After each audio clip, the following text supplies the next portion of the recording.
মৌলভীবাজারে শ্রীমঙ্গলে Sylhet Jalalabad gas company উচ্চ চাপযুক্ত gas পাইপলাইনের ওপর অবৈধভাবে নির্মিত স্থাপনা উচ্ছেদ করা হয়েছে।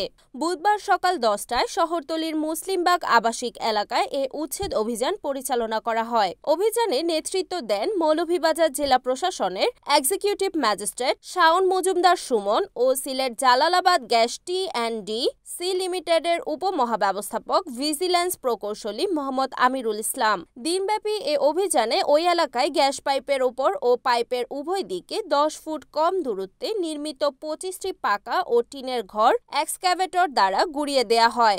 যদিও গ্যাস কোম্পানি ও উপজেলা প্রশাসনের পক্ষ থেকে বিগত 2021 সাল হতে অবৈধ স্থাপনাকারীদের বারংবার নোটিশ দিয়ে তাগাদা দেয়া হয় নিচ থেকে গ্যাস পাইপের ওপর স্থাপনা সরিয়ে ফেলতে, কিন্তু কেউ নোটিশে কোনো কর্ণপাত না করায় চূড়ান্তভাবে আজকের এ অভিযান পরিচালনা করা হয়। এসব তথ্য গ্যাস কোম্পানির পক্ষ থেকে জানান। এ সময় অভিযানে উপস্থিত ছিলেন সিলেট জালালাবাদ গ্যাস টি&ডি সি লিমিটেডের DG M Abdul Mukit, manager Sanowar, ব্যবস্থাপক মুনাইম সরকার, আইন ব্যবস্থাপক Sadikun Noor Chowdhury, assistant engineer Mahbub, police বাহিনী, ফায়ার সার্ভিস ও মৌলভীবাজার পল্লী বিদ্যুৎ সমিতির কর্মকর্তারা। সিলেট জালালাবাদ গ্যাস টি&ডি সি লিমিটেডের উপমহাব্যবস্থাপক ভিজিল্যান্স প্রকৌশলী মোহাম্মদ আমিরুল ইসলাম সাংবাদিকদের বলেন, 2020 সালে ঢাকার মসজিদের নিচে গ্যাস পাইপ থেকে বিস্ফোরণ হলে বহু মানুষ হতাহত হয়। এরপর থেকে আমরা গুরুত্বের সাথে সিলেট অঞ্চলে গ্যাস পাইপের ওপর নির্মিত সকল স্থাপনা উচ্ছেদ করে আসছি।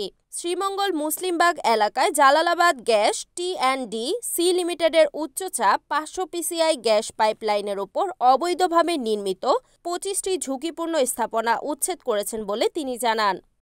Amirul Islam, DGM vigilance Jalalabad gas.